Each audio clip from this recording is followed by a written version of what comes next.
This is the brand new Garmin Fenix 8. I've been putting it through its paces here in the Pyrenees as well as the surrounding areas across epic hikes and runs and cycling and swimming and diving and all the things to see what works well and what frankly sucks. Diving into all of the new big ticket features as well as the small things to see how they actually work. Okay, so let's get straight into it. And I got all my notes right here because we've got a lot to talk about.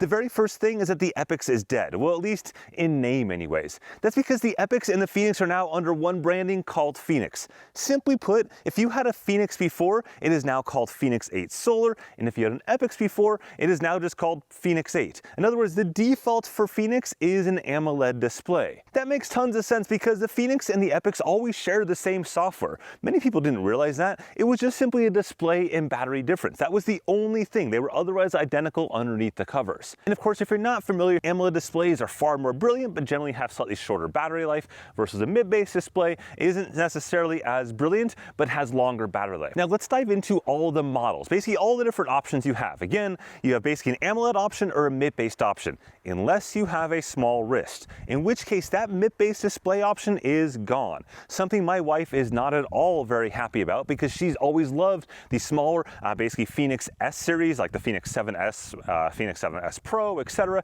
That's gone. That is now only offered in the AMOLED display. Garmin says when they tried to stick all the new components in that case, it would have increased the thickness by about 1.5 millimeters, making it too chubby, tall of a case, I guess. Thus, at the end of the day, if you want a MIP-based display, it's now a medium-sized watch or a large watch. The small is simply not there anymore. Now, one quick note though is that the screen sizes have actually increased, especially on that mid-sized model there across the board. The screen technologies are the same as in the past, both for the MIP and the AMOLED side. Now you'll notice on the right side there is a bit of metal strip between those two buttons. That is covering up the microphone, protecting the microphone as well as the barometer. So now's a good time to talk about that microphone. They've added a microphone and a speaker. You can ask your Google, Apple, or Samsung Assistant things and respond back. You can also take calls from it. Hello, this is me calling you. How do you sound? You sound pretty good. Let me turn up the volume just a little bit. Yeah, you sound good, but you sound, you definitely sound pretty quiet though. You're not very loud at all. Okay, so I've just turned up the volume to about 2/3 or so, and yeah, you're there. It's a little bit crackly. I'm not sure if that's the connection or just whatever, the speaker, but I can totally hear you though. Yeah, you're definitely there. You're just very, very soft. The crackling I don't hear too much on my side, but I just wish you were quite a bit louder. And I've got my volume all the way up to the tippy top. Now, of course, there is no cellular in this watch, which is a disappointment I will talk about later on. But that means it does require your phone with you to go ahead and make or take those calls. And of course, you can still listen to music offline and even use a speaker to listen to that music. However, there is a new assistant on the watch that is a Garmin offline assistant that works even in places like this if there's no cellular connectivity. You just simply long hold that upper right hand button and then you tell it what you want it to do. You want to start a run, you can do that. You want to save the location, you can do that. Ask it the weather, turn on a timer, all that kind of stuff is there. Set a timer for 10 minutes.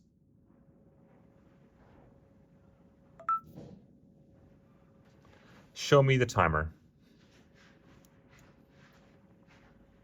And to be honest, it works pretty well most of the time. The only problem though is you do have to long hold that button. It doesn't just respond to your voice. So with an Apple Watch, for example, or a Wear OS watch, etc., I can say, you know, hey Siri, hey Google, whatever, and it just simply talk and tell it things. Here I have to hold a button, so that takes some of the convenience out of it. I found that overall, I just don't use it that often because I can often do those tasks faster than the watch can. Start a run. I win. And this is frankly true across all watches. I don't generally talk to my watches all that much, whether it be an Apple Watch or a Garmin watch, and that carries through here as well. But that's just my personal preference. You may be different, and I see lots of people talking to the watches all over the place, so you do you, I do me, and it's all good. That probably sounds a little weird on second thought, but I think you get the point. Now with that microphone, there's a new feature which is the voice notes. So you can go ahead and create a voice note whenever you want, and it records it to the watch and then actually geotags it as well. The idea being if you're out for a run and you have a brilliant earth-shattering thought you want to save for later on, you can do that relatively easily.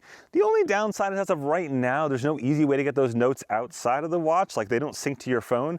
Garmin says that they're working on all that stuff, but as of today, it's a little bit thin in terms of how the stuff is actually implemented. Now, let's get to the second big feature, which is the addition of dive capability. So essentially, Garmin has taken the dive functionality from the Descent Mark III lineup and stuffed it into here, or at least the vast majority of it. In the case of Garmin, there's no subscription cost or anything like that here. All the features are baked in. Garmin also has a limit for the dive software here. I'll be really clear on this. The actual hardware itself is good down to 100 meters for the Fenix 8, no matter which model you have, but the software limits your dive depth to 40 meters, just like Apple does, versus the Descent has a 200 meter cap on it. Meaning if you go beyond 40 meters of depth, it'll simply stop telling you your depth data and say go back up again because you're too deep. Again, the exact same as what Apple does. And if you're not familiar with diving, the vast overwhelming majority of dives are within 40 meters of depth. We're talking like if you were to plot all worldwide dives, probably 99.999% of dives are within the 40 meter range.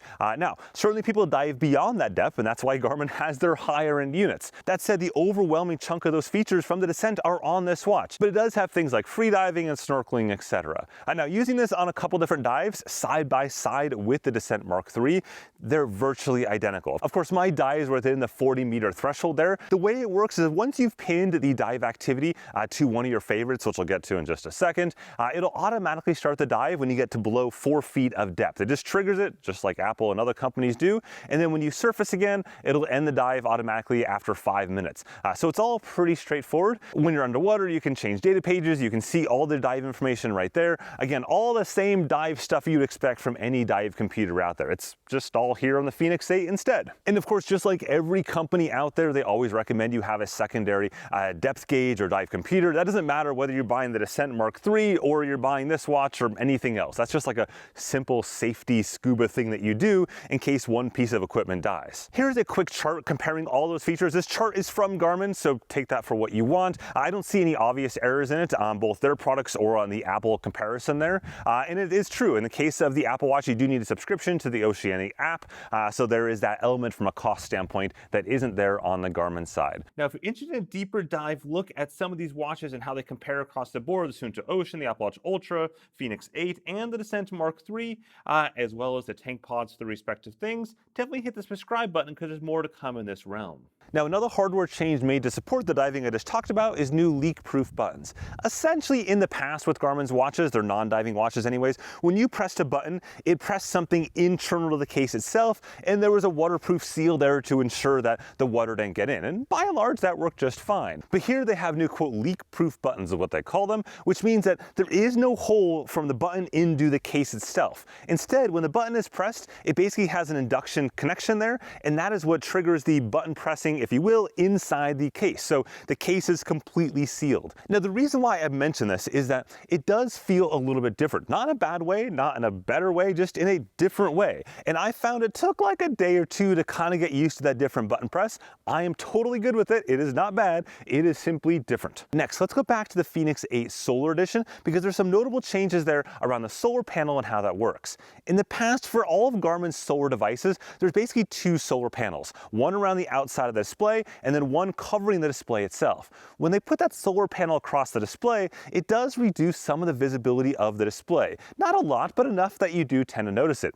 That across the display solar panel is gone now, replaced by a far more powerful solar ring around the outside. And there's two big things there. One, it's simply far more powerful and gets you better solar battery life than before, but two, it is now black as opposed to red, which means it doesn't look as obvious that you have solar there anymore because it blends in with the bezel itself. This is the same technology that goes on the new Enduro 3. I've got that review up in the corner there, except that ring on the outside is much bigger, getting it its bonkers claim of 300 plus hours of GPS battery life, which is not talking like crazy trekking modes, but like core GPS battery life at 300 plus hours. Now, quick note that YouTube says that only like 18% of you are subscribed to this channel. I actually can't get the real number because it's no cellular coverage here right now out in the middle of nowhere. But point there being that that's not a great number. So if you're finding this video interesting and useful, whack the subscribe button or hit at least the like button. It really does help with this video and the channel quite a bit. Okay, so at this point, we've covered like some of the big ticket hardware changes. Let's start getting into the software side of things.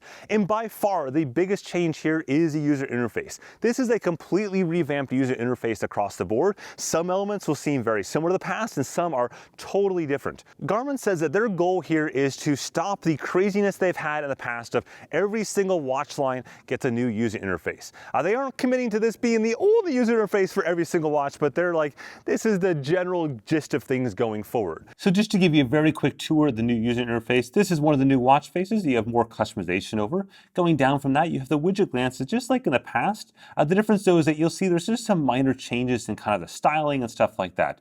In this area, it's not too big of a deal. However, where you'll notice the biggest change is by holding down and going to settings.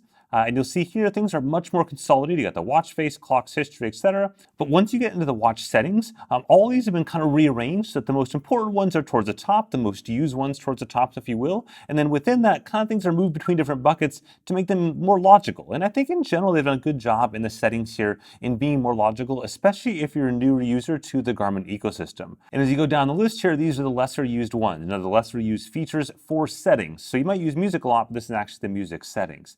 Now, escaping back out here is probably the biggest change when you go to start an activity. You tap the upper right-hand button, and on the top there, these are your sports that you have pinned. So if I look at this very first one right here, this is my running one, and then I got bike, open water, and I go again to activities, and now I have to open this up to see the rest of the sports that are in my activities list, and then I can edit that by going down below here to the rest of these sport listings that are categorized. Going back though, one of the things you're going to notice, if I were just to go press down again, it doesn't go to more sports, it goes to the apps. So these are apps that aren't necessarily sports, but are things like Messenger if you have an inReach device, voice commands, phone assistant, music, etc.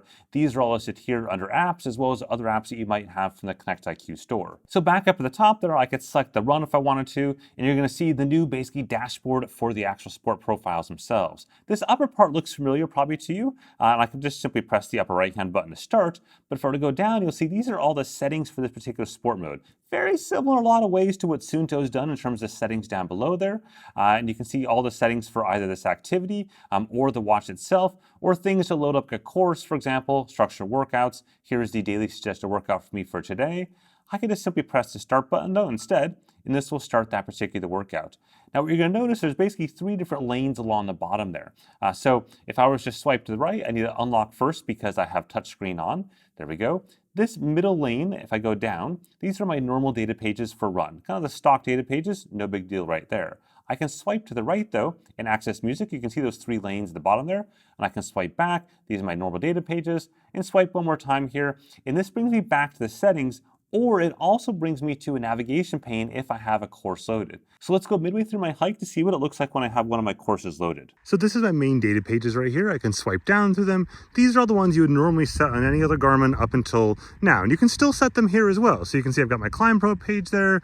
I've got my map page up ahead, etc. And then you would think you could swipe left to get to your navigation pages, and you can kind of, but you have to tap into it, which just seems like an extra step. Now here you have your new navigation pages. Again, essentially just the same navigation pages you had in the past, except kind of like consolidated into one navigation pile, if you will. But of course, if you want a deeper dive into the user interface and how all this works, I got my entire beginner's guide, a user interface guide, good for both pros and beginners alike, up in the corner there for the Fenix 8, or at least it'll be there within a few hours, give or take. Next, there's a host of new features that I'm gonna go through relatively quickly, like 20 seconds a pop, because there's a lot of them and they're all kind of minor.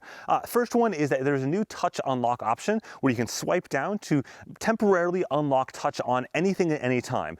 So that's useful because in the past you had to like do that on a per sport profile basis, and it was across the whole profile and became a mess. This is useful if you normally want touch disabled but want to be able to interact with the map using touch. You just simply swipe down, it's temporary, and then it locks again after a few seconds. Next, there's a revamped notification center. The idea here being that you're going to get both smartphone notifications as well as Garmin notifications, so things like your morning report and stuff like that in here in case you missed it and you want to go back to it, etc. The only catch though is that you access this by scrolling up, which means that if you're used to scrolling up to see your widget glances, that's now gone. Don't worry, you can disable it if you want to, if you don't like it. Next, they changed how you see zoom levels on maps. So it goes to like this radius thing along the top there that shows you how you're zoomed in or out compared to this little like scale it used to have in the past. Also on maps, you can now easily toggle a north view or not north view just with a single tap.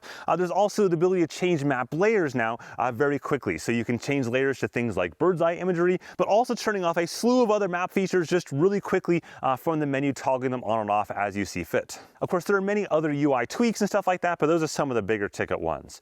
Now, getting back to some of the other bigger ticket features that are not UI related is a change to how round-trip routing works. So round-trip routing basically is a feature that allows you to say, hey, I want to do a 5-mile, 5K, 10-mile, 10K, whatever you want distance route across various sports, and it'll go off and it'll create that particular route just dynamically using basically heat map or popularity data. But now they've made a change where it'll dynamically update the distance of the route in real time if you get distracted. So let's say you tell it to create a 10K route, right? We do that, you create a route, you start running the route, and then off in this distance you see a polar bear and you want to go run over and visit that polar bear. I don't know, it doesn't really matter. You ice cream shop, etc.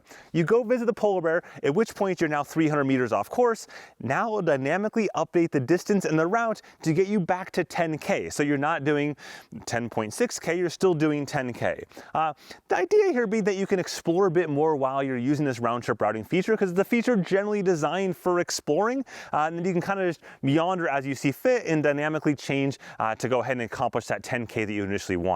Now, going a completely different direction, they've added new focus modes. Very similar concept to how focus modes works on smartphones, except there's only 2 of them right now, but you can customize these with all different settings for how the watch works in the different focus modes. Garmin says down the road you better add different focus modes and customize those. Thus, at the moment, honestly, I don't really get the point of it yet. It just seems really half-baked, but I can see eventually when this bread is baked, it could be useful for a lot of different things, but right now it's not baked. One thing that is finished though is the new strength training plans coming from Garmin Connect. These are basically 4 to 6 week plans that now have strength training, that are focused on strength training, versus in the past they focused on things like running and cycling and triathlon.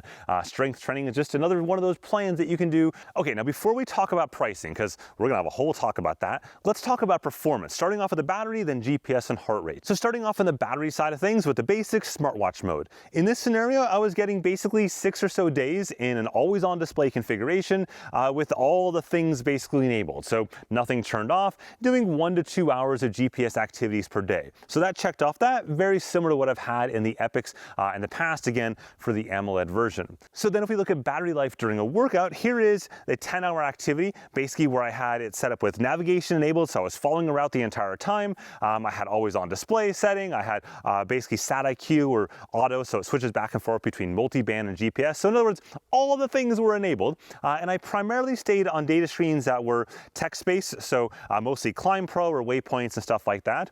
I burned roughly through about 30% or so of the battery, so that actually is beyond their specs, so good job there, Garmin. I also did a test where I left it on the navigation page, on the map page the entire day for this 8 or 9, whatever hour hike. In that case, it burned through a heck of a lot more of the battery, and it basically ended up with 18 or so hours of battery life. So again, depending on what you're doing, it's going to burn through more or less battery. I'll put more of these battery charts in my written review link down below in case you want to dive into them.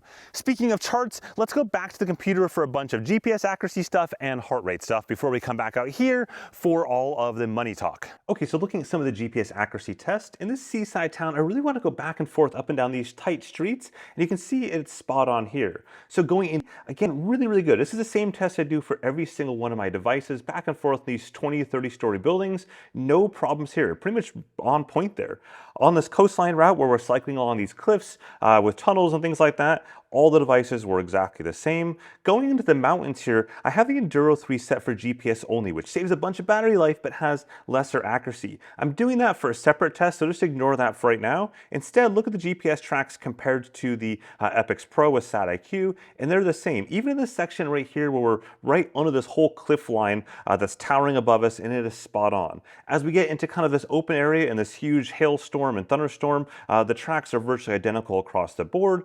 And then last but not least, we look at an open water swim, and it is identical to the reference track on the swim buoy. Next, looking at heart rate, here is an interval run that I did.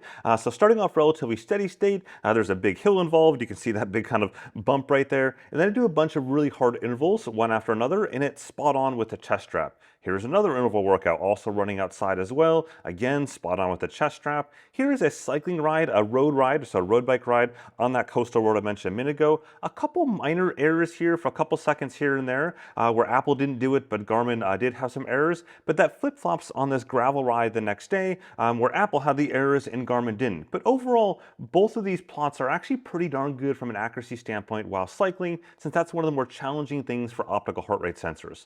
Essentially, at the end of the day, all this accuracy stuff looks pretty much the exact same as the Fenix 7 Pro and the Epix Pro, which is pretty much industry leading across the board. Okay, so let's then talk about pricing. I don't need my phone for where we're going here because we're gonna have some discussions. First off, the entry point now for the Fenix is $1,000. $999 is a starting point no matter which model you get of the Fenix. That is a $200 price increase for Fenix owners, depending on, again, the lowest price Fenix that you had in the past, or a $100 price increase for Epix owners.